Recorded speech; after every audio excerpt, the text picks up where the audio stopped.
ফয়সালকে ভারতের মেঘালয়ে আটক করা হয়েছে। ডিএমপির মিডিয়া সেন্টারের এক ব্রিফিংয়ে এই তথ্য জানান অতিরিক্ত police commissioner SN. Mohammad Nazrul ইসলাম।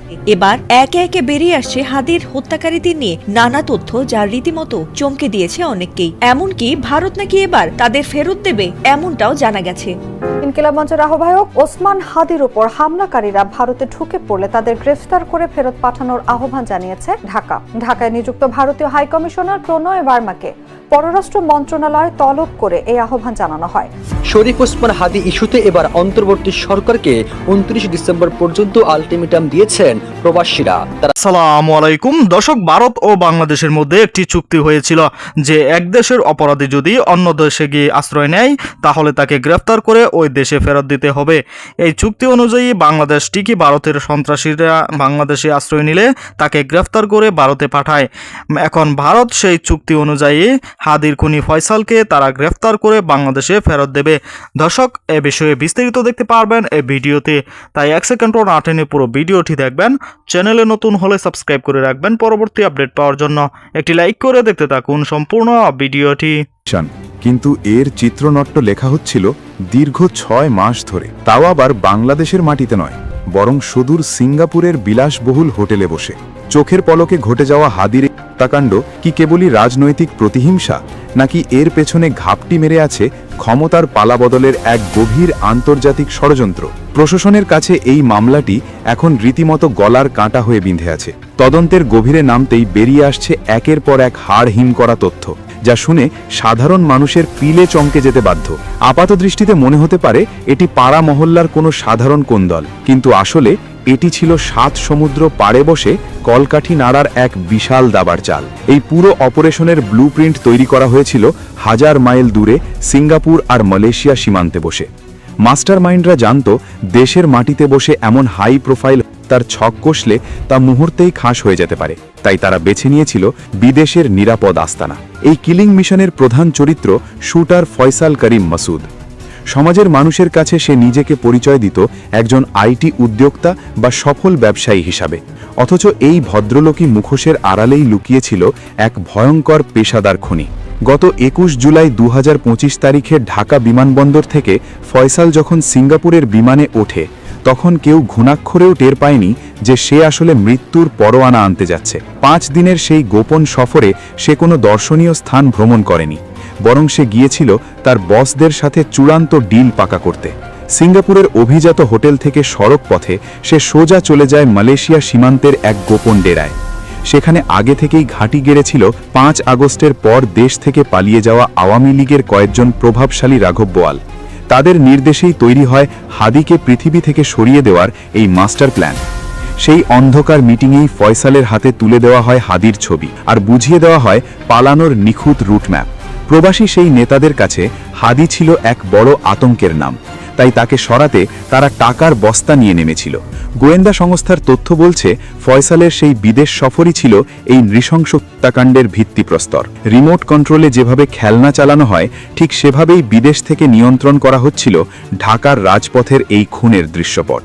সিঙ্গাপুর মিশন শেষ করে দেশে ফিরেই ফয়সাল তার স্ত্রী শাহেদা পারভিনকে এমন কিছু কথা বলেছিল যা শুনলে যে কোনো সুস্থ মানুষের গা শিউরে উঠবে।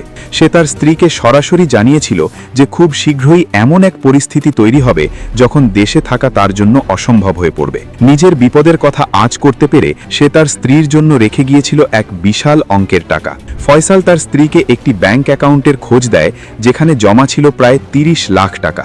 সে পরিষ্কার ভাষায় বলে গিয়েছিল যে তার কিছু হয়ে গেলে এই টাকা দিয়েই যেন সংসার চলে। তদন্তকারীদের মতে এই 30 লাখ টাকা ছিল হাদিকে তার সুপারি মানি বা অগ্রিম পারিশ্রমিক। পুরো কাজের জন্য আসলে কত কোটি টাকার ডিল হয়েছিল তা এখনও রহস্যের চাদরে ঢাকা। টাকার লোভে ফয়সালের স্ত্রী তখন চুপ থাকলেও এখন সেই টাকাই হয়ে দাঁড়িয়েছে এই মামলার অন্যতম বড় প্রমাণ। খুনি জানত সে আগুনের গোলা নিয়ে খেলছে, তাই পরিবারকে সুরক্ষিত রাখতে সে এই অবৈধ টাকার ব্যবস্থা করে গিয়েছিল। কাণ্ডের ঠিক আগের রাতে অর্থাৎ 12 ডিসেম্বর সাভারের এক নির্জন রিসর্টে বসেছিল এই নাটকের শেষ মহড়া। সেখানে ফয়সালের সঙ্গী ছিল তার প্রেমিকা মারিয়া আর সহযোগী বাইকার আলমগীর। রিসর্টের বদ্ধ ঘরে বসেই তারা ঝালিয়ে নিচ্ছিল পর দিনের অপারেশন প্ল্যান। এক পর্যায়ে ফয়সাল তার প্রেমিকাকে অত্যন্ত দম্ভের সাথে বলেছিল যে কাল সকালে এমন কিছু ঘটবে যা সারা দেশ কাঁপিয়ে দেবে। প্রেমিকার জবানবন্দিতে উঠে এসেছে ফয়সালের সেই রাতের হিংস্র রূপ, যে তখন ছিল এক জলজন্ত শয়তান যে ঠান্ডা মাথায় মানুষ মারার প্রস্তুতি নিচ্ছিল। তার সেই হাড় হিম করা ভবিষ্যৎবাণী যে কতটা সত্য ছিল তা পরদিন শাহবাগের রক্তমাখা রাজপথ প্রমাণ করেছে। কোনো আবেগ বা অনুশোচনা নয়, বরং নিখুঁত নিশানায় হাদিকে শেষ করে দেওয়াই ছিল তার একমাত্র লক্ষ্য। সবচেয়ে বিস্ময়কর ব্যাপার হল, কাণ্ড ঘটিয়ে ফয়সাল ও তার সঙ্গীরা যেভাবে দেশ থেকে পালিয়েছে তা সিনেমার কাহিনীকেও হার মানাবে। প্রশাসন যখন হাদিকে বাঁচাতে হাসপাতালে ছুটছে আর উত্তেজিত জনতা রাজপথে স্লোগান দিচ্ছে, ঠিক সেই সময়ে পাড়ি দিচ্ছিল সীমান্তের কাঁটাতার। এক কথায় একে বলা যেতে পারে মাস্টারমাইন্ডের সাজানো রেড কার্পেট। এরপরেই তদন্তে উঠে এসেছে যুবলীগ নেতা বাপ্পির নাম, যার ইশারায় সীমান্তের সব দরজা খুলে গিয়েছিল। স্থানীয় দালাল ফিলিপ আর আমিনুলের সিন্ডিকেট টাকার বিনিময়ে এই খুনিদের জামাই আদরে ভারতে পার করে দেয়। পুলিশ ও বিজিবিকে বোকা বানিয়ে তারা যেভাবে ভিআইপি প্রোটেকশনে দেশ ছেড়েছে তা প্রশাসনের ব্যর্থতাকে আঙুল দিয়ে দেখিয়ে দিচ্ছে। এই বর্ডার সিন্ডিকেট এখনও পুলিশের রীতিমতো ঘাম ছুটিয়ে দিচ্ছে। এদের পালানোর রাস্তা আগে থেকেই এত নিখুঁতভাবে পরিষ্কার করা ছিল যে তাদের ধরতে এখন আইন শৃঙ্খলা রক্ষাকারী বাহিনীকে হিমশিম খেতে হচ্ছে। এবার কোটি টাকার প্রশ্ন হল, শুটার ফয়সাল আসলে কোথায়? সে কি ভারতের কোনো গোপন আস্তানায় আয়েশ করছে, নাকি তাকেও পৃথিবী থেকে সরিয়ে দেওয়া হয়েছে? এই মামলার সবচেয়ে বড় রহস্য এখন এটাই, কারণ ফয়সাল বেঁচে থাকলে একদিন না একদিন সে মুখ খুলবেই, আর তখনই বেরিয়ে আসবে আসল গডফাদারদের নাম। রাঘব বোয়ালরা খুব ভালো করেই জানে যে ফয়সাল পুলিশের হাতে ধরা পড়লে তাদের মুখোশ খসে পড়বে, তাই নিজেদের পিঠ বাঁচাতে মাস্টারমাইন্ডরা হয়তো ফয়সালকে গুম করে ফেলার সিদ্ধান্ত নিয়েছে।